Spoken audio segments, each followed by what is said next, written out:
Hello friends, welcome to our channel. This is Manish Srivastava and we are starting a new series on Indian geography. ये geography पे series होगी। इसमें सबसे पहले हम Indian geography के बारे में बात करेंगे। ज्योग्राफी माने भूगोल, तो हम सबसे पहले भारतीय भूगोल को पढ़ेंगे, इंडियन ज्योग्राफी को पढ़ेंगे। उसके बाद हम फिजिकल ज्योग्राफी पढ़ेंगे और वर्ल्ड ज्योग्राफी पढ़ेंगे। साथ साथ हिस्ट्री के बाद इकोनॉमिक्स, पॉलिटी, इन पर भी मैं सीरीज लाऊंगा। सबसे पहले हमारी जो सीरीज आ रही है वो इंडियन ज्योग्राफी के ऊपर आ रही है, भारतीय भूगोल के ऊपर आ रही है। तो ये सीरीज जो है आपको पूरी कंटिन्यूस चलेंगी। सैटरडे संडे को मेरे लेक्चर्स होंगे, तो आप जो है हर वीक में ये 2 लेक्चर्स आप ले पाएंगे। तो सबसे पहले हम लोग इंडियन ज्योग्राफी को स्टार्ट करते हैं। तो मैं यहाँ पे आपको सबसे पहले बताता हूँ कि इंडियन ज्योग्राफी पे हम क्या पढ़ने वाले हैं। तो आपके माइंड में भी सभी चीज़ें क्लियर रहेंगी कि आपको कौन कौन से टॉपिक्स कवर किए जाएंगे। ये लेक्चर दोनों लैंग्वेजेस में होगा, तो हिंदी मीडियम वालों को भी घबराने की ज़रूरत नहीं है। आपको सभी चीज़ें समझ में आएंगी अच्छे से।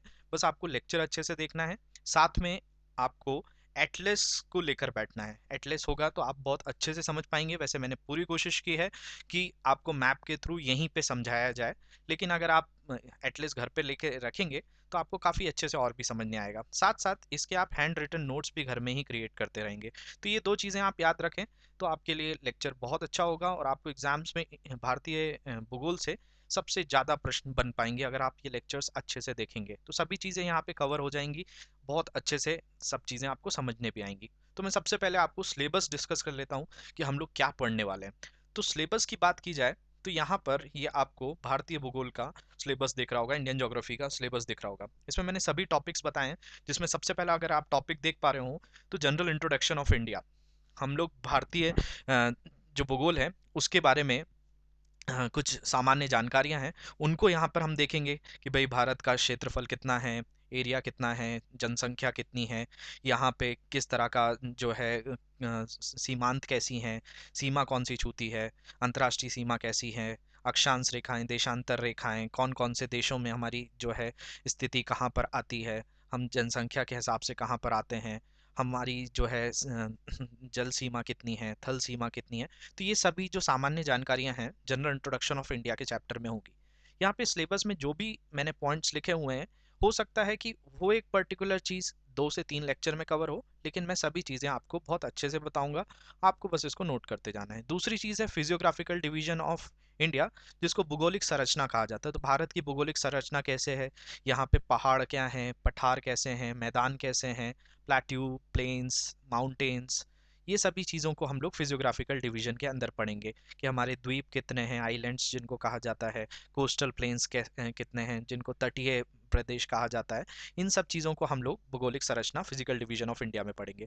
थर्ड टॉपिक है ड्रेनेज सिस्टम ऑफ इंडिया, जिसको नदी तंत्र कहा जाता है। भारत में कौन कौन सी नदियां हैं उनके बारे में, और उनको पूरा मैप के थ्रू आपको बहुत अच्छे से समझ में आने वाला है। क्लाइमेट ऑफ इंडिया चौथा टॉपिक है, जिसको जलवायु कहा जाता है। तो भारत की जलवायु कैसी है, मौसम कैसा है, इसमें तापमान दबाव, आपकी आर्द्रता, टेम्परेचर, ह्यूमिडिटी, प्रेशर, इन सब चीज़ों को हम लोग बहुत डिटेल में पढ़ेंगे और आपको बहुत अच्छे से समझ में आएगा।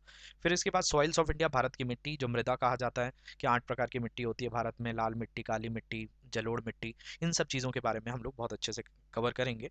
इसके बाद नेचुरल वेजिटेशन ऑफ इंडिया, जिसमें भारत में अलग अलग तरह के जो वन संपदा हैं उनको हम लोग कवर करेंगे। फिर एग्रीकल्चर, इरिगेशन, सिंचाई और कृषि, natural resources of India, Bharat के जो भी अत्यधिक जो अलग अलग हमारे संसाधन हैं उनके बारे में बात करेंगे, जिनमें हमें कोयला कहाँ से मिलता है, हमें पेट्रोल कहाँ से मिलता है, पेट्रोलियम, नेचुरल गैस, इन सब चीज़ों को हम नेचुरल रिसोर्सेज ऑफ इंडिया में कवर करेंगे। तो दोनों ही लैंग्वेजेस में रहेगा लेक्चर, तो आपको कोई भी इसमें समस्या नहीं आएगी। फिर इंडस्ट्रीज़ की बात करें तो इंडस्ट्रीज़ जो उद्योग हैं भारत के, अलग अलग प्रकार के उद्योग, कि भाई आयरन स्टील उद्योग होते हैं, आपके एल्यूमिनियम उद्योग हैं, तो इन सब चीज़ों की कहाँ कहाँ प्लांट्स हैं, इनके हेडक्वार्टर्स कहाँ पर हैं, इन चीज़ों को हम लोग जो भी एग्जाम्स में आपसे क्वेश्चन पूछे जाते हैं वो सभी चीज़ें आप लोग इस लेक्चर्स के थ्रू कवर कर पाएंगे। तो ये पूरी ज्योग्राफी की सीरीज होने वाली है। इसके बाद ट्रांसपोर्टेशन की बात करें कि हमारे जो परिवहन है, जल परिवहन, थल परिवहन, वायु परिवहन, तो इन सब चीज़ों को हम लोग बहुत डिटेल में पढ़ेंगे। फिर जो 11 टॉपिक है वो है आपका पॉपुलेशन, जनसंख्या, जिसमें हमें आपको जनसंख्या का घनत्व कितना होता है,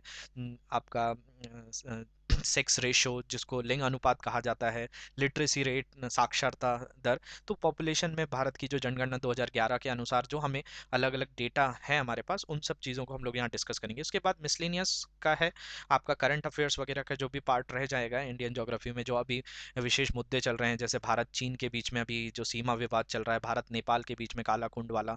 तो ऐसे कई मुद्दे हैं जो हर तरफ से हमारी सीमा के थ्रू और भी जो अभी इंटरनेशनल लेवल पे जो रिलेशंस हैं हमारे, तो भारतीय भूगोल का उसमें क्या रूपरेखा है, उस चीज़ को हम लोग यहाँ पे बहुत अच्छे से समझेंगे। तो आपके करंट अफेयर्स भी इंडियन ज्योग्राफी के, भारतीय भूगोल के बहुत अच्छे से यहाँ करवाए जाएंगे। तो ये जो सिलेबस है, इसी पैटर्न के थ्रू मैं आपको पढ़ाऊंगा और आपको बहुत अच्छे से इस चीज़ के बारे में बताऊंगा। तो आप ये जो लेक्चर है इसको देखिए, हमारा चैनल सब्सक्राइब भी करिए, और हाँ, जितनी भी चीज़ें हैं उनमें आप कमेंट सेक्शन में उसका जो है हमें एक तरह का इंट्रैक्शन भी करते रहिए कि आपको किस तरह की चीज़ें और चाहिए और आपको क्या कमी लग रही है, उस चीज़ को भी हम लोग इम्प्रूव करके हमारे लेक्चर्स में लेकर आएंगे। और अगर आपको लगता है कि कोई और चीज़ जो आपको पढ़नी हो, आपको समझने नहीं आ रहा हो, अभी कोई मुद्दा चल रहा हो, कोई अफेयर हो जिसमें आप चीज़ों को नहीं समझ पा रहे हैं, तो आप कमेंट सेक्शन में उसको भी बताइए, हम उसके ऊपर लेक्चर लेकर आएंगे। So let's start with our lecture. सबसे पहले बात करें तो हम इंट्रोडक्शन ऑफ इंडिया की बात करते हैं। तो यहाँ पे मैं आपको सबसे पहले बताऊंगा कि भारत के जो नाम हैं वो किस आधार पर आए हैं, मतलब what are the basis for the name of India. तो आपने कई जो नाम हैं यहाँ पर सुने होंगे, मैं इसके पीछे आपको हर तथ्य बताऊंगा कि किस तरीके से ये नाम पड़े हैं। तो सबसे पहले आपको यहाँ शब्द दिख रहा है सिंधु। सिंधु जो है ये भारत की एक नदी है, सिंधु नदी, जो कि आपका मानसरोवर के पास से निकलती है। ये काफी प्राचीन नदी है भारत की। इसी सिंधु नदी पर जो लोग पर्शियंस होते थे, पर्शियन मतलब फारसी लोग, पारसी लोग सिंधु को सान की जगह हा बोलते थे। तो सिंधु की जगह हमारे भारत का नाम हिंदू पड़ा, और हिंदू से ही हमारे भारत के दो नाम पड़े हैं, जिसको हिंद और हिंद प्रदेश जो हिंदुस्तान कहलाता है हमारा, वो इन्हीं के कारण इसका नाम पड़ा है। तो सिंधु से हुआ हिंदू, हिंदू से हुआ हिंद और हिंदुस्तान। तो आज भी हमारे देश में कई जगहों पे हमें हिंद प्रदेश भी कहा जाता है, हिंदुस्तान भी कहा जाता है। तो उसका नाम कहाँ से आया? तो वो नदी जो सिंधु थी उसके कारण हिंदू हुआ, और हिंदू से हिंद और हिंदुस्तान बना। तो ये आपको ये चीज पहला नाम समझ में आया होगा। फिर दूसरा बात करें तो दूसरा नाम जो आपको दिख रहा होगा स्क्रीन पे, वो है राजा भरत, जिनको दुष्यंत पुत्र भरत कहा जाता है। इन्हीं के वंश में आगे पांडव कौरव हुए। तो इन्हीं के जो महाभारत भी आपने सुनी होगी, इन्हीं प्रतापी राजा के चक्रवर्ती महाराज थे ये। तो इन्हीं के नाम पर हमारे देश का नाम भारत पड़ा। अभी मैं आपको एक करंट अफेयर्स की चीज बताऊं कि अभी सुप्रीम कोर्ट में केस चल रहा है, जिसमें इंडिया का नाम भारत बदलने के लिए जो है दलील दी गई है, पिटीशन फाइल किया गया है। तो उस पर भी अभी रिजल्ट आने हैं। तो हमें वैसे तो हमें कई जगहों पे भारत बोला जाता है, लेकिन ऑफिशियली तौर पे हमें इसके लिए अभी जो है पिटीशन फाइल की गई है। तो राजा दुष्यंत पुत्र भरत के कारण हमारे देश को भारत और भारतवर्ष भी बुलाया जाता है। जम्बू द्वीपे भारत खंडे, ये सब चीजें नाम आपने काफी बार सुनी होगी। तो ये राजा भरत के ऊपर हमारा देश का एक नाम पड़ा है। इसके अलावा जो यूरोप के लोग थे, यूरोपियंस थे, जिसमें हमारे यहाँ ब्रिटेन से लोग आए, फ्रांस से लोग आए, आपके नीदरलैंड से लोग आए। तो ये जो यूरोपियंस थे, हमारे यहाँ इंडस के कारण हमारा एक नाम इंडिया भी पड़ा। तो आज भी हमें इंडिया बोला जाता है, जो कि एक यूनिवर्सल नेम है जिसके थ्रू इंडिया को जाना जाता है। तो ये नाम कहाँ से आया? तो इंडस रिवर, सिंधु नदी को ही इंडस रिवर कहा जाता है, ये आपको पता होगा। मैं आने वाले लेक्चर्स में आपको जब नदियाँ पढ़ाऊंगा, तब मैं वहाँ सिंधु नदी तंत्र के बारे में आपको बताऊंगा। इंडस रिवर सिस्टम, उसमें आप लगभग 5 नदियाँ पढ़ते हैं, तो उसमें आपको बताया जाएगा कि सिंधु नदी कहाँ से उद्गम होती है, कहाँ पर इसका जो है संगम होता है। तो ये सभी चीज़ें मैं आपको बताऊंगा। तो ये आपको तीसरा नाम भी मैंने यहाँ पे क्लियर किया है कि इंडस जो नाम था उससे यूरोपियंस हमें इंडियंस बुलाने लगे। इसके बाद भारत को आर्यावर्त भी कहा जाता है। आप वैदिक काल में जो लोग थे उनको आर्यन बोला जाता था, आर्य बोला जाता था। हमें आर्यपुत्र भी कहा जाता है। आज के जो भी भारत में जो वैदिक संपदा आज जो चल रही है, वेदों के अनुसार जो हमारे यहाँ गोत्र प्रणाली है, जो हमारे अलग अलग भक्ति प्रणाली है, ये सभी चीजें वेदों से निकल कर आई हैं। ऋग्वेद, यजुर्वेद, सामवेद, अथर्ववेद। तो ये जो लोग थे उस सभ्यता के, उनको वैदिक काल के लोग, उनको आर्य बुलाया जाता था। तो आर्यों के कारण हमारे भारत का एक नाम आर्यावर्त भी पड़ा। तो ये जो है भारत के नाम प्रणाली के बारे में मैंने आपको बताया है कि हमें हिंदुस्तान भी कहा जाता है, हमें भारत भी कहा जाता है, हमें भारतवर्ष भी बुलाया जाता है, हमें इंडिया भी बुलाया जाता है, हमें आर्यवर्त भी बुलाया जाता है। तो ये चीज़ें आप याद रखेंगे। जैसे मैंने आपको बताया, सिंधु जो था वो हमें फारसी लोग बुलाते थे, पर्शियंस के कारण हमारा हिंद और हिंदुस्तान पड़ा, हमारे पुराणों के हिसाब से हमारा नाम भारत और भारतवर्ष पड़ा, यूरोपियंस के कारण हमें जो है इंडिया बुलाया जाता है, और आर्यन जो आर्य लोग थे, आर्यंस जो वैदिक काल के लोग थे, उनके कारण हमें आर्यवर्त बुलाया जाता है। तो होप यहाँ मुझे लगता है कि आपको ये नाम समझ में आए होंगे कि भारत के नाम किस आधार पर पड़े। इसके बाद हम आगे बढ़ें तो आपको यहाँ पर भारत का नक्शा दिख रहा होगा, मैप दिख पा रहा होगा। तो इसमें हम लोग कुछ सामान्य जानकारियों के बारे में बात करते हैं। जैसे कि सबसे पहले आपका लैटिट्यूड। लैटिट्यूड मतलब होता है अक्षांश रेखा। अक्षांश रेखा जो होती है वो बताती है कि आपका पूरी पृथ्वी में ये लगभग 180 अक्षांश रेखाएं हैं। तो भारत उस पृथ्वी के अनुसार कौन सी स्थिति में आता है? तो भारत की अक्षांश रेखा 8 डिग्री 4 मिनट, यहाँ पे आपको नीचे दिख पा रहा होगा कन्याकुमारी के पास, 8 डिग्री 4 मिनट उत्तरी अक्षांश से 37 डिग्री 6 मिनट उत्तरी अक्षांश तक फैला हुआ है। ये जो आपका दूरी है आपकी उत्तर से लेकर दक्षिण तक की, ये आपको यहाँ पर दिख पा रही है। मैंने यहाँ पे लेंथ लिखा हुआ है 3214 किलोमीटर। तो ये आपका उत्तर में से लेकर दक्षिण तक भारत की जो सीमा है वो 3214 किलोमीटर की है, जो कि आपका इंदिरा कोल से लेकर कन्याकुमारी तक है। इसका 3214 किलोमीटर यहाँ मैप पे भी आपको दिख पा रहा होगा, जो मैंने यहाँ पे लिखा हुआ है। आपका 3214 किलोमीटर भारत का उत्तर से दक्षिण स्थिति है, और हमारी अक्षांश स्थिति लैटिट्यूड पॉइंट से 8 degree 4 minute north to 37 degree 6 minute north, 8 degree 4 minute उत्तर से 37 डिग्री 6 मिनट उत्तर। इसके बाद अगर हम बात करें हमारी देशांतर रेखा, तो भारत की देशांतर जो बिंदु है वो आपका यहाँ पे आपको ये पूर्व में दिख पा रहा होगा 97 डिग्री 25 मिनट पूर्व, और इधर पश्चिम में आपको 68 डिग्री 7 मिनट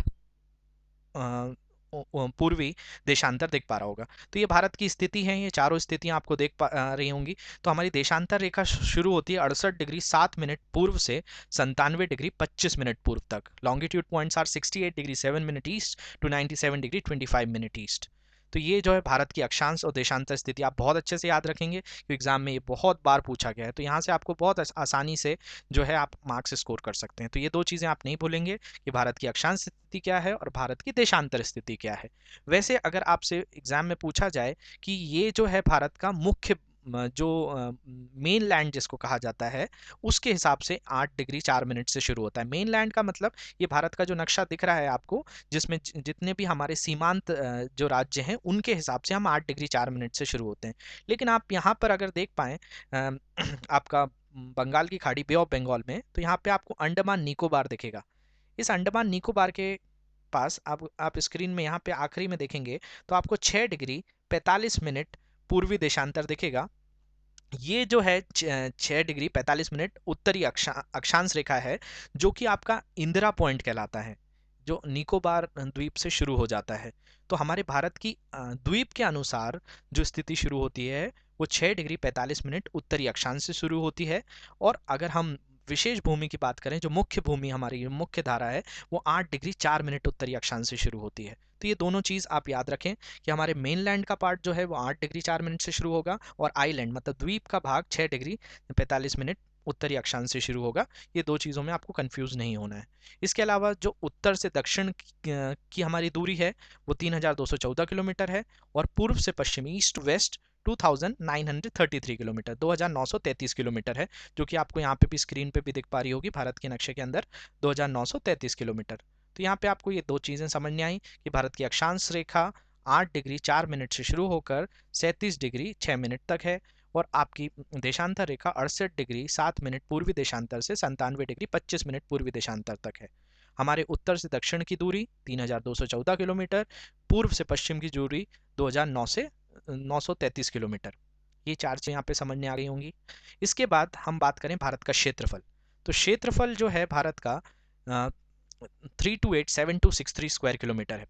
मतलब आप यहाँ पे स्क्रीन पे देख पा रहे होंगे कि हमारे भारत का क्षेत्रफल लगभग 3.28 मिलियन वर्ग किलोमीटर कहलाता है। भारत का क्षेत्रफल पूरे विश्व में 7वें स्थान पर है। अगर देखा जाए तो सबसे ज़्यादा क्षेत्रफल वाला देश रूस है, रशिया है। रशिया के बाद कनाडा आता है, कनाडा के बाद चाइना है, चाइना के बाद यूएसए है, यूएसए के बाद ब्राज़ील आता है, ब्राज़ील के बाद ऑस्ट्रेलिया और ऑस्ट्रेलिया के बाद भारत आता है। तो भारत 7वें स्थान पर आता है क्षेत्रफल के अनुसार।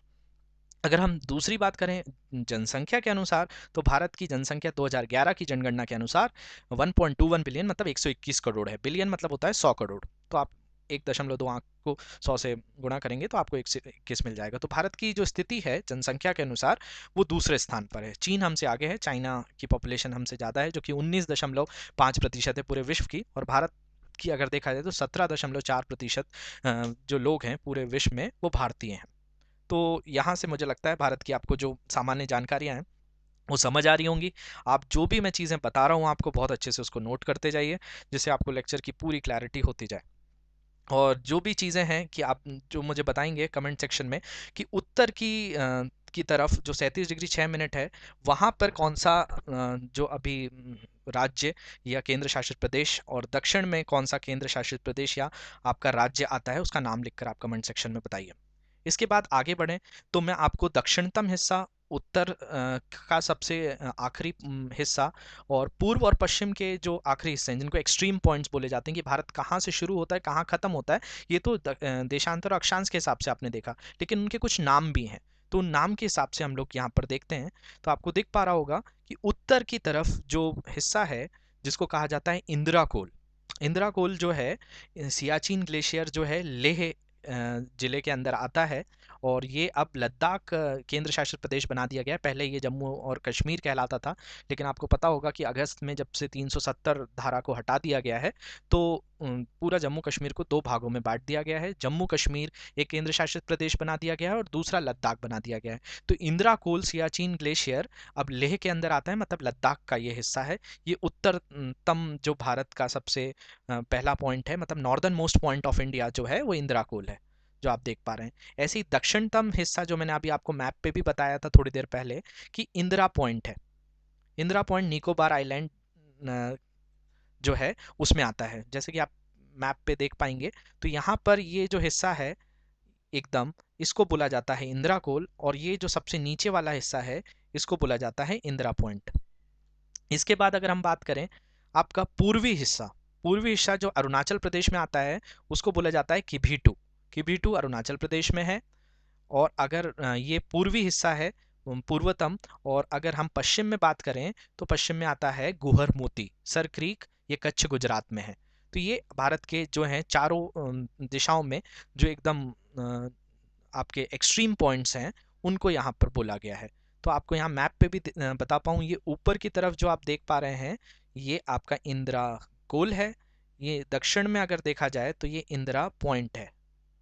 इसके अलावा इधर पूर्व में देखा जाए तो ये किबीटू है, और अगर आप पश्चिम में देखा जाए तो ये गुहर मोती है।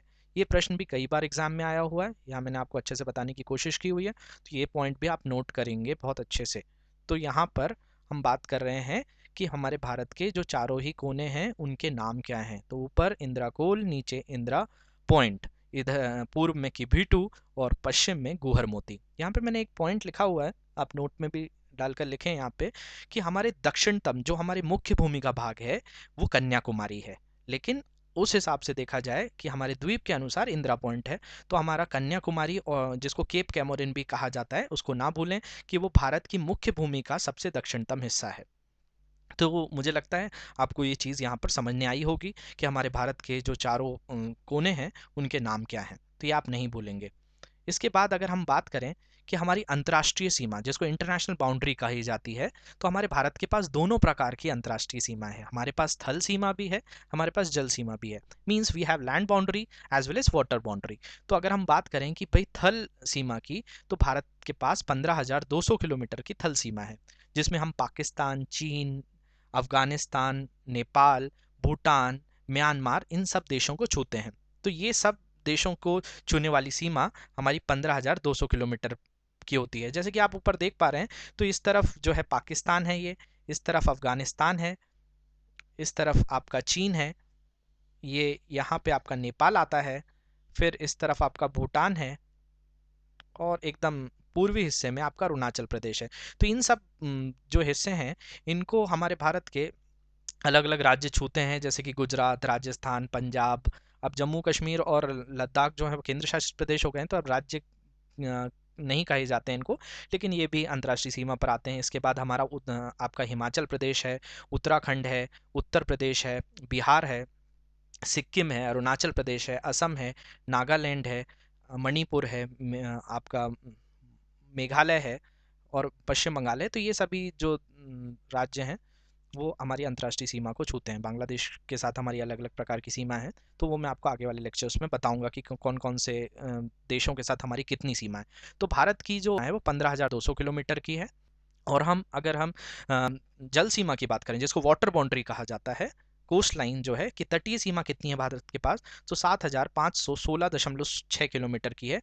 और इसमें से अगर हम द्वीप को हटा दें, अंडमान निकोबार और लक्षद्वीप को हटा दें, तो 6100 किलोमीटर की हमारे पास जल सीमा है, जिसको वाटर बाउंड्री कहा जाता है। तो इसमें आपको ये बहुत सामान्य प्रश्न है जो एग्जाम में कई बार पूछा जाता है कि हमारे पास तटीय सीमा वाले राज्य कौन से हैं। तो हमारे पास दो तरह के तटीय राज्य हैं। एक जो है पश्चिमी तटीय राज्य कहलाते हैं, जो इस तरफ वाले हैं, और आपके इस तरफ वाले जो हैं उनको पूर्वी तटीय राज्य कहा जाता है।